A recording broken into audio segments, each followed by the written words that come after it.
Bom dia, meu nome é Leonardo Levi dos Santos, eu sou aluno do curso de Física Médica da Universidade Federal de Uberlândia e hoje vou falar sobre o trabalho Síntese e Propriedades Físicas de Materiais Biovitrocerâmicos para Aplicações Biomédicas. Então, o meu trabalho foi dividido entre a introdução, onde eu vou dar uma introdução do que é uma biovitrocerâmica, o que é um material bioativo, a camada de oxidapatita, o objetivo do meu trabalho, os materiais e os métodos que eu utilizei para desenvolver o trabalho, os resultados obtidos, as conclusões, as referências e os agradecimentos. Bom, então, o que é um material biovitrocerâmico? O que é uma biovitrocerâmica? Primeiro, vamos pensar o que é um material vitrocerâmico. O material vitrocerâmico é um material que agrega tanto propriedades físicas, as propriedades físicas de uma cerâmica, quanto as propriedades físicas de um vidro.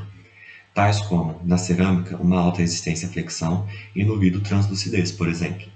Uma vitrocerâmica é um material que foi resfriado a uma taxa de resfriamento gradual.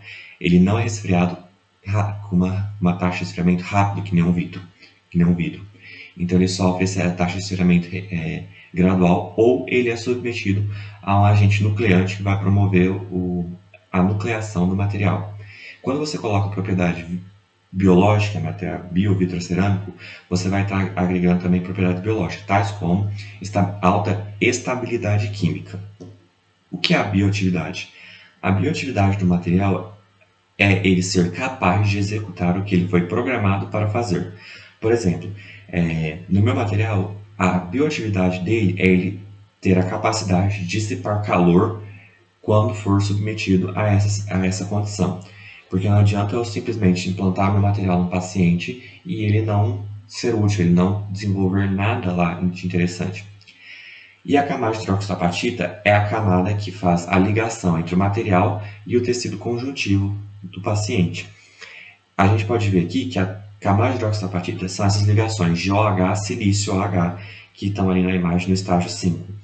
Essa ligação é a camada de hidroxapatita, é onde ele vai se fixar, colar, entre aspas, né, no organismo do paciente. Então, essa é a camada de hidroxapatita.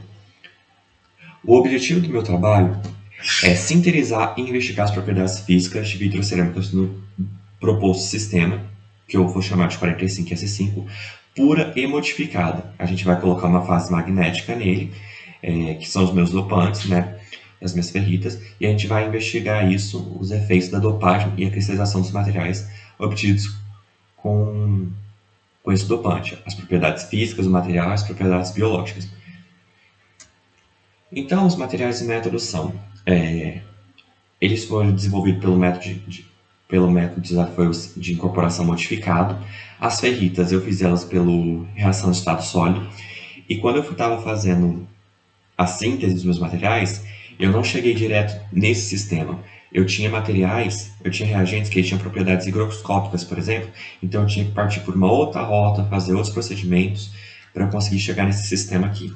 Então, o que eu fiz? Eu parti desses reagentes que estão listados aí, eu moí, triturei, peneirei, sequei e depois eu derreti eles a 1300 graus Celsius. Para quê? Eu fiz primeiro a minha matriz vítrea, ou seja, eu fiz um rápido resfriamento. Eu fiz a minha matriz vítrea, que é o 45, assim, que eu fiz o vidro, basicamente dito.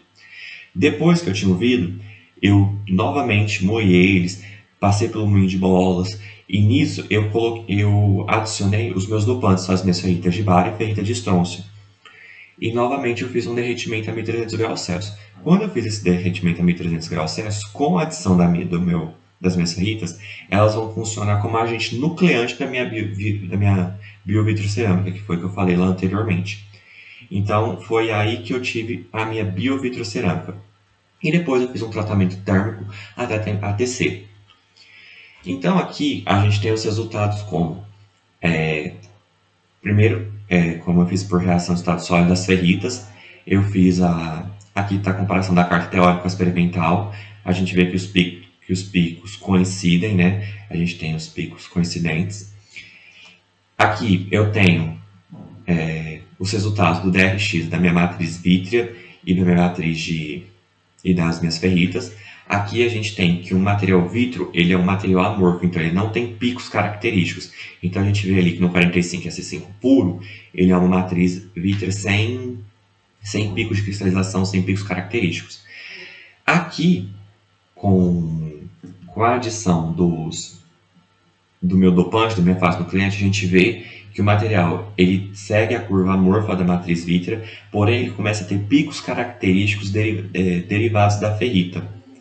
Então aqui a gente tem, por exemplo, eu usei 4 porcentagens diferentes para a ferrita de bário. Então aqui a gente tem 5, 10, 20 e 40%. Então a gente vê que conforme eu aumento a quantidade de dopante, a porcentagem de dopante, o pico característico da minha matriz vítrea ele diminui.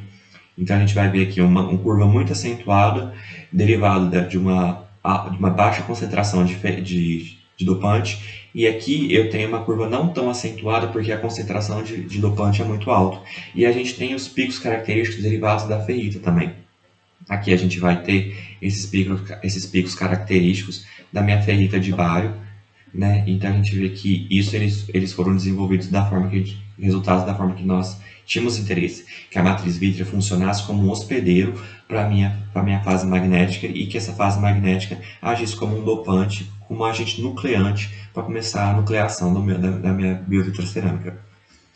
Aqui a gente tem os resultados para a ferrita de estrôncio. Novamente a gente vê que o pico característico da ferrita, da minha matriz vítrea, ele é mais acentuado, né, aqui para uma porcentagem menor do meu dopante, e conforme eu aumento o dopante, a curva característica, né, o pico amorfo da minha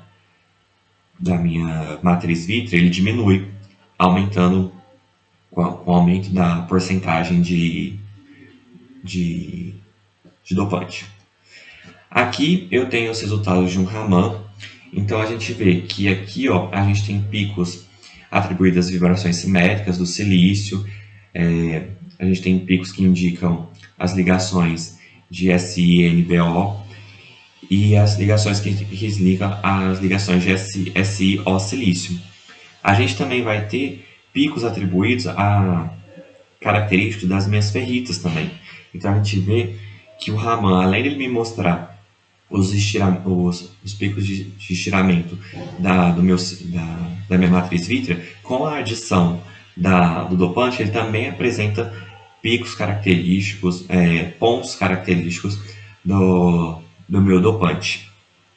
Então a gente vê os resultados dessa forma. E aqui a gente tem novamente 4 porcentagens diferentes, tanto da ferrita de bário quanto da ferrita de estrôncio. A gente vê esses picos característicos. As conclusões que a gente pode fazer é: a gente notou a formação da matriz vítrea e a formação de fases de ambas as ferritas, né? Com a adição do dopante, a gente vê que a matriz vítrea ela serviu como um hospedeiro da forma que nós desejávamos. A gente verificou a manutenção do pH antes e depois da imersão.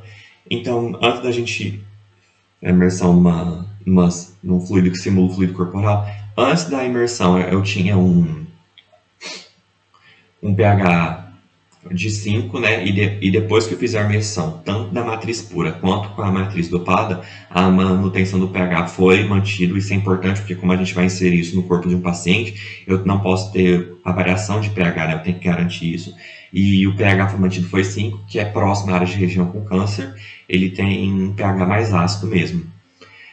A gente pode ver que após dopar, a gente notou que a matriz vítrea e as ferritas formam um novo material, é um material biovitrocerâmico dopado com uma fase magnética, onde a matriz vítrea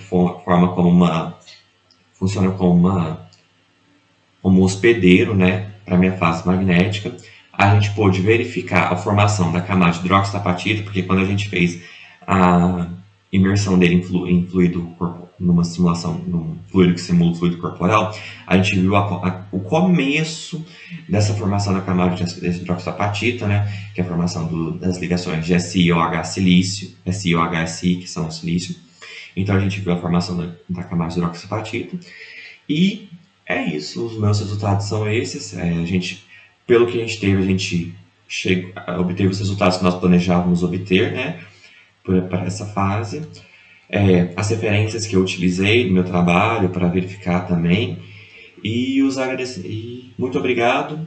Esse aqui é o meu e-mail, meu contato, meu nome e de onde eu sou. Muito obrigado.